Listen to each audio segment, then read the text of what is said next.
Hello students, today we are going to discuss chapter number 2 from 11th NCERT, Biological Classification. Biological classification is the scientific way of orderly arranging the organisms into groups on the basis of their similarities and differences in a certain easily observable but fundamental characters. Classification क्या होता है, biological classification क्या होता है? तो simply we can say that it is the scientific way. Scientifically हमें क्या करना है? साइंटिफिकली हमें ऑर्गेनिजम्स को ग्रुप्स में डिवाइड करना है, ग्रुप्स में प्लेस करना है. बट उसके लिए हमें क्राइटेरिया क्या रखना है, किस बेस पे हम उनको ग्रुपिंग करेंगे? तो क्राइटेरिया है कि सिमिलरिटीज़ लेनी है, डिफरेंसेस लेने हैं. अगर सिमिलर कैरेक्टरिस्टिक्स शो कर रहे हैं कोई ऑर्गेनिज्म तो हम उनको एक ग्रुप में रखेंगे. और अगर वो डिफरेंस है, डिफरेंट सेट है, कैरेक्टरिस्टिक्स अलग अलग है, तो हम उनको दूसरे ग्रुप में रखेंगे, सेम ग्रुप में नहीं रखेंगे. ठीक है. तो ये फंडामेंटल कैरेक्टर्स की जो सिमिलरिटीज है, डिफरेंसेस है, उसको बेस के बेस पे, on the basis of their fundamental characteristic, we have to place organisms into same group और डिफरेंट ग्रुप. क्लासिफिकेशन करने की सबसे पहले जिसने शुरुआत करी, ठीक है, जिसको हम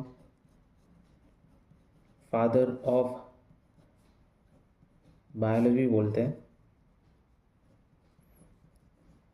ठीक है, उनका नाम है Aristotle.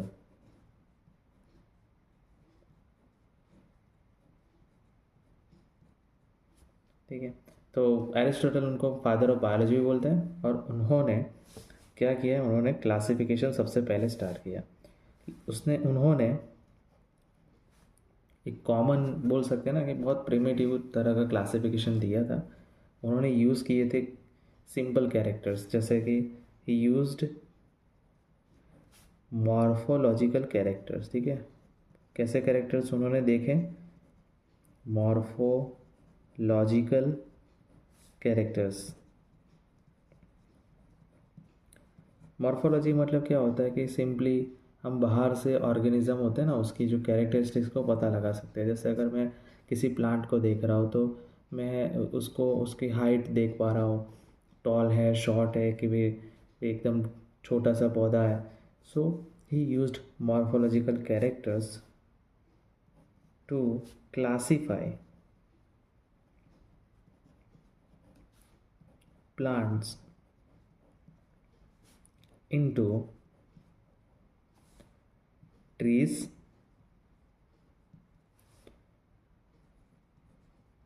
shrubs, and herbs. Trees, shrubs and herbs. ठीक है. ये एकदम सिंपल सा क्लासिफिकेशन है. हाइट के बेस पे उन्होंने इनका क्लासिफिकेशन कर दिया प्लांट्स का. उन्होंने एनिमल्स को भी क्लासीफाई किया. एनिमल को क्लासीफाई करने के लिए एरिस्टोटल ने कैरेक्टरिस्टिक्स ध्यान में लिए थे कि उनका ब्लड जो होता है वो कौन से कलर का होता है, किस तरह का उनका ब्लड है. जिनके पास रेड ब्लड सेल होता है या रेड ब्लड होता है, ऐसे ऑर्गेनिज्म को उन्होंने बोला एनीमा. जिनके पास क्या होता है, आरबीसी होता है, या आप बोल सकते हो कि जिनका ब्लड रेड इन कलर होता है. और जो बाकी होते हैं जिनमें नहीं होता है, उसको absence of red blood cell, anaemia, they do not have RBC, or simply they are not observed as having red color blood. ठीक है. तो ये एकदम प्रिमिटिव क्लासिफिकेशन था. इस क्लासिफिकेशन को से ज़्यादा, इस क्लासिफिकेशन बेहतर क्लासिफिकेशन की ज़रूरत थी। सो एक और साइंटिस्ट उनके बाद आए जिन्होंने 2 किंगडम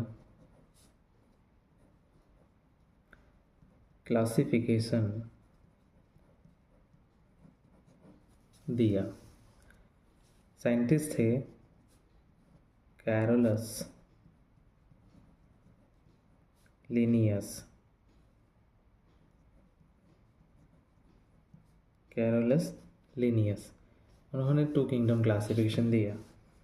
उन्होंने जो 2 किंगडम क्लासिफिकेशन दिया उसमें उन्होंने जो क्राइटेरिया डिसाइड किया था, ठीक है, वो था प्रेजेंस और एब्सेंस ऑफ सेल वॉल। उन्होंने बताया कि जिस ऑर्गेनिज्म के पास सेल वॉल होती है, सेल वॉल प्रेजेंट होती है, ऐसे ऑर्गेनिज्म को उन्होंने प्लांट किंगडम में रखा। और जिनके पास सेल वॉल एब्सेंट होती है, ऐसे ऑर्गेनिज्म को उन्होंने एनिमल किंगडम में रखा। प्लांट किंगडम के लिए उन्होंने वर्ड यूज़ किया था प्लांटे, एंड एनिमल किंगडम के लिए उन्होंने वर्ड यूज़ किया था एनिमलिया। अब उन्होंने किस किस ऑर्गेनिजम्स को किस प्लांटे में रखा है या फिर एनिमल में रखा है वो हम देख लेते हैं। उन्होंने जो प्लांट किंगडम है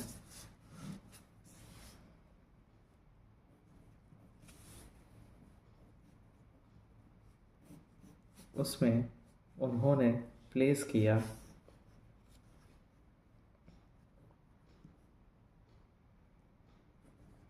बैक्टीरिया।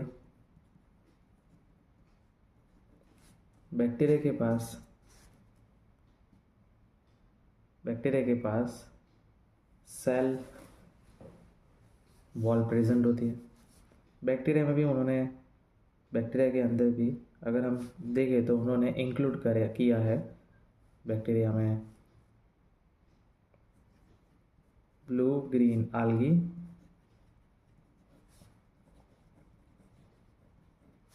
उन्होंने इंक्लूड किए हैं साइनोबैक्टीरिया, ठीक है। बैक्टीरिया ही है बट ये फोटोसिंथेटिक है तो इनको भी उन्होंने इंक्लूड किया हुआ है। दूसरे जो ऑर्गेनिजम्स थे जिनको उन्होंने प्लांट किंगडम में रखा,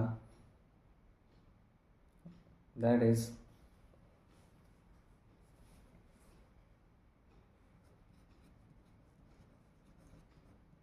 fungi, then algae, then bryophyta, उसके बाद टेरिडोफाइटा, ठीक है। ये सारे प्लांट्स हैं जो आप इसके बाद वाले चैप्टर में पढ़ोगे, बट ये जितने भी थे सबको उन्होंने इसमें रख दिया। ब्रायोफाइट, टेरिडोफाइटा, जिम्नोस्पर्म्स,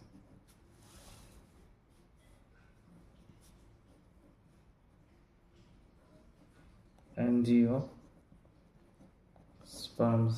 इन सब को उन्होंने इसमें रख दिया।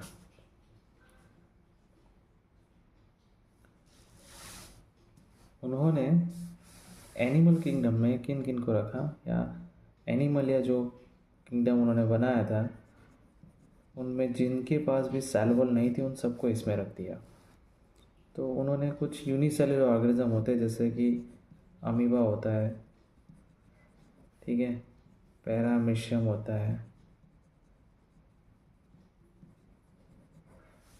और जितने भी एनिमल्स थे, ऑल एनिमल्स, इंसेक्ट्स, सबको इसमें रख दिया उन्होंने। अब ये जो टू किंगडम क्लासिफिकेशन सिस्टम है उसके कुछ ड्रॉबैक है। क्या ड्रॉबैक है? तो उनका पहला ड्रॉबैक है, ये जो क्लासिफिकेशन सिस्टम है ये यूकैरियोट्स एंड प्रोकैरियोट्स के बीच में डिफ्रेंशिएट नहीं कर पा रहा है। अगर हम बात करें सिंपली कि भाई क्लासिफिकेशन ग्रुपिंग कर रहा है सिमिलैरिटीज़ के बेस पे, डिसिमिलैरिटी के बेस पे, तो अगर सिमिलर ऑर्गेनिज्म है तो एक ग्रुप में रखने का है, बट अगर सिमिलैरिटी नहीं है तो फिर इस सिस्टम में अगर हम देखें तो यहाँ पे eukaryotic organism and prokaryotic organism दोनों ही एक ही ग्रुप में आ रहे हैं। अब यूकैरियोटिक मतलब क्या होता है कि जिसके पास वेल डिफाइंड न्यूक्लियस होता है, और प्रोकैरियोटिक का मतलब ये होता है कि जिसके पास वेल डिफाइंड न्यूक्लियस नहीं होता है। अगर हम बात करें प्लांट किंगडम की तो बैक्टीरिया जो होते हैं वो प्रोकैरियोटिक ऑर्गेनिज्म है। Blue green algae is also prokaryotic organism.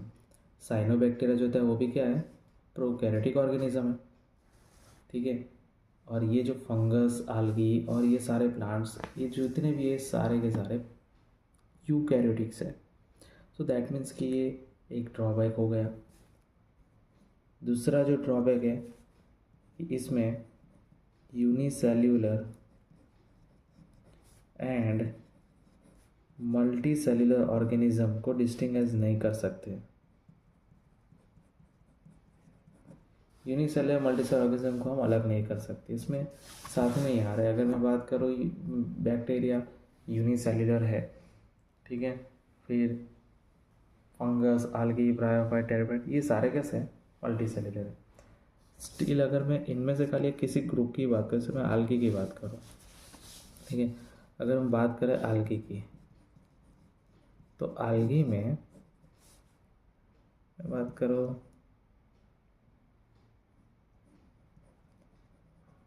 Chlamydomonas की। क्लेमाइडोमोनास जो होता है वो यूनिसेल्यूलर होता है, ठीक है। और अगर मैं बात करूँ स्पाइरोगायरा की, तो स्पाइरोगायरा जो होता है वो multi cellular filamentous structure show करते हैं, मल्टी सेल्यूलर है ये, ठीक है। तो ये unicellular and spirogyra multi cellular, दोनों सेल्यूलर स्ट्रक्चर्स में अलग है, दोनों की जो बॉडी ऑर्गेनाइजेशन अलग है, फिर भी उसको एक ही ग्रुप आल्गी में रखा है। तो ये एक ड्रॉबैक दूसरा हो गया। तीसरा जो ड्रॉबैक है वो है फोटोसिंथेटिक ऑर्गेनिज्म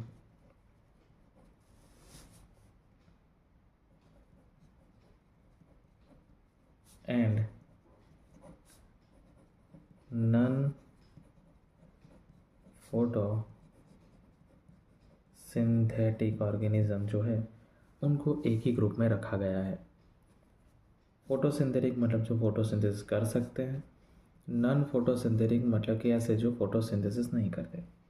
तो अगर मैं प्लांट की बात करूँ तो प्लांट में बैक्टीरिया है वो फोटोसिंथेसिस नहीं करते, लेकिन ब्लू ग्रीन आल्गी कर सकता है, साइनोबैक्टीरिया कर सकते हैं।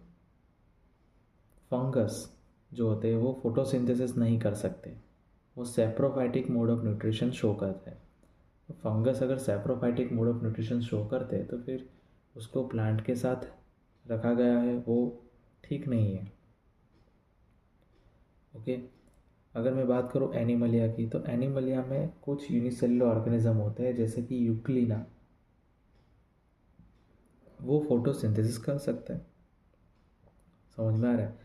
सो ये एक और ड्रॉबैक हो गया कि यहाँ पे फोटोसिंथेसिस करने वाले ऑर्गेनिज्म और फोटोसिंथेसिस नहीं करने वाले organism are placed under a same group plant. तो ये उसके हो गए ड्रॉबैक, ठीक है। इस ड्रॉबैक को बाद में फिर दूर किया गया 5 किंगडम क्लासिफिकेशन की हेल्प से, ठीक है, जो दिया था RH विटेकर ने, RH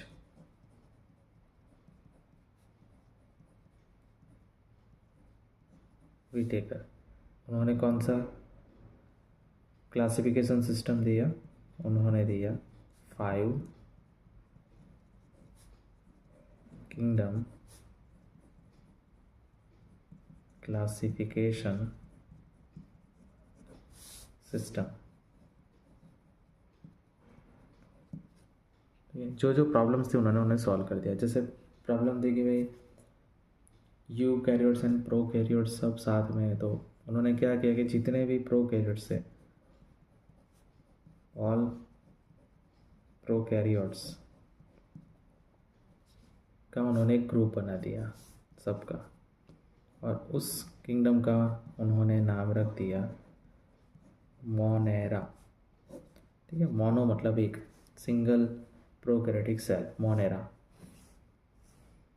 ठीक है, दूसरा प्रॉब्लम, बाकी जो बचे वो सारे यूकैरियोट थे। जैसे अगर बात करें fungus, algae, plants, amoeba, para, सारे प्रोकैरियोट्स, सारे यूकैरियोट्स थे।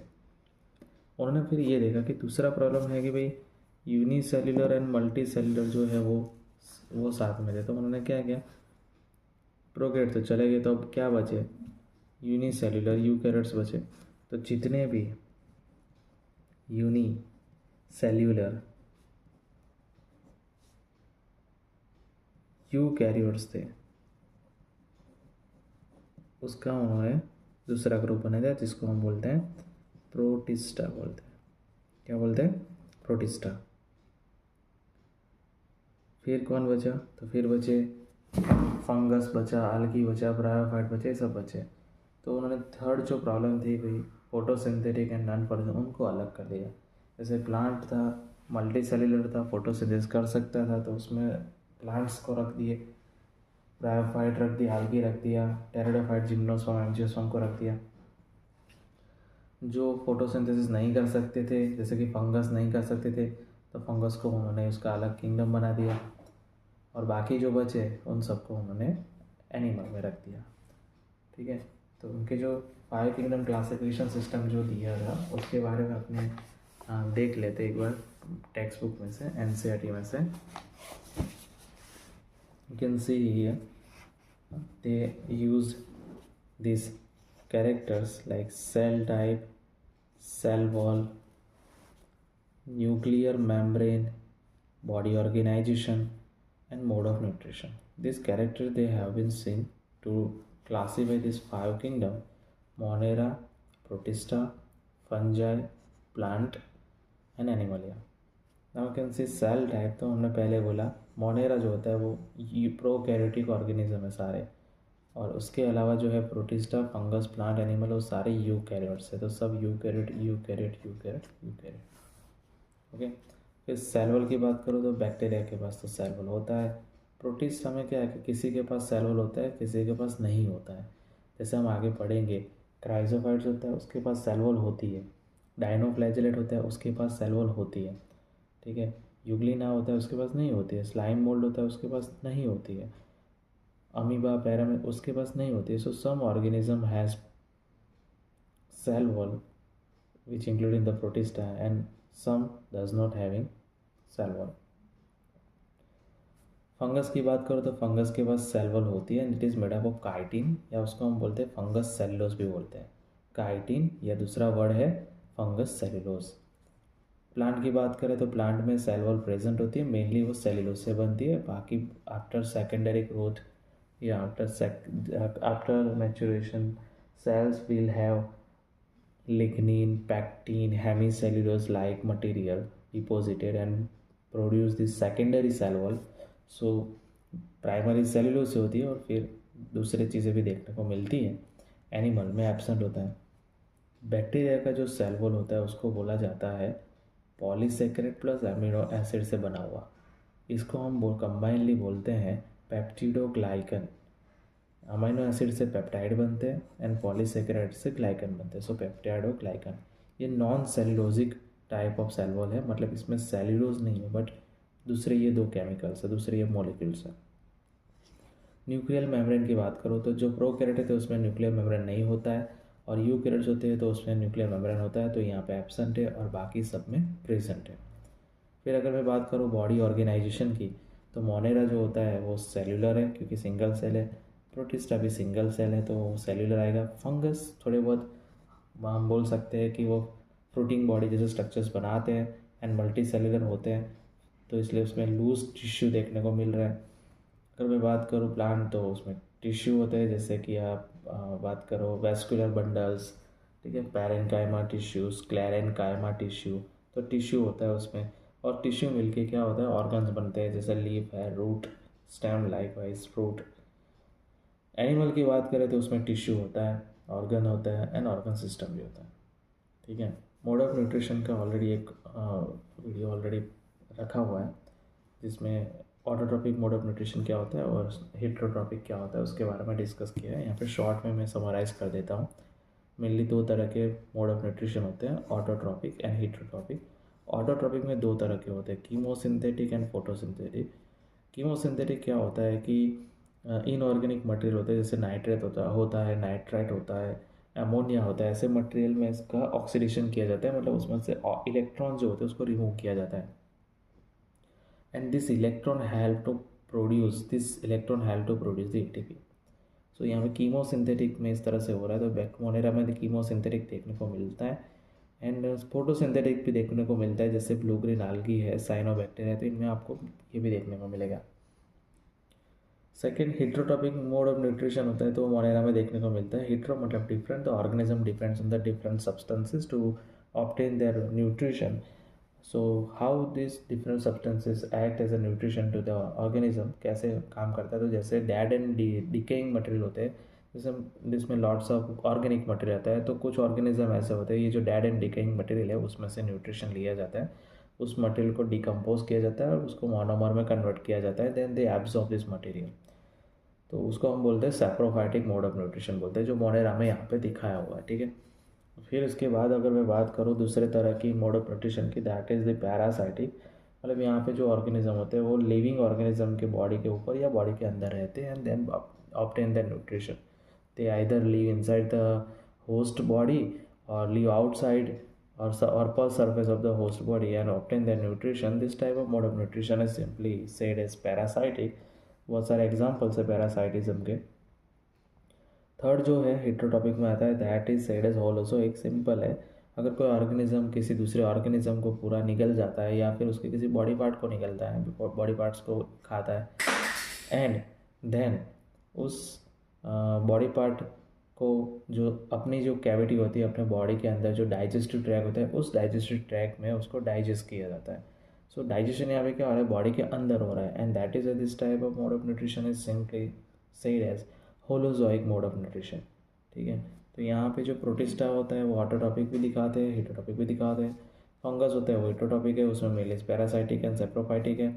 प्लांट की बात करो तो मेनली ऑटोट्रॉपिक है, उसमें भी फोटोसिंथेटिक है। एनिमल की बात करो तो वो हेटरोटॉपिक है, अलग अलग एनिमल अलग अलग तरह से न्यूट्रिशन लेते हैं, जिसमें मेनली होलोजोइक तो होता ही है, साथ में सेप्रोफाइटिक मोड ऑफ न्यूट्रिशन भी होता है, ठीक है। तो this is about the 5 kingdom classification given by R.H. Whitaker. If any doubt is there, kindly comment your question. I will surely try to help you out with this respected topic. Thank you.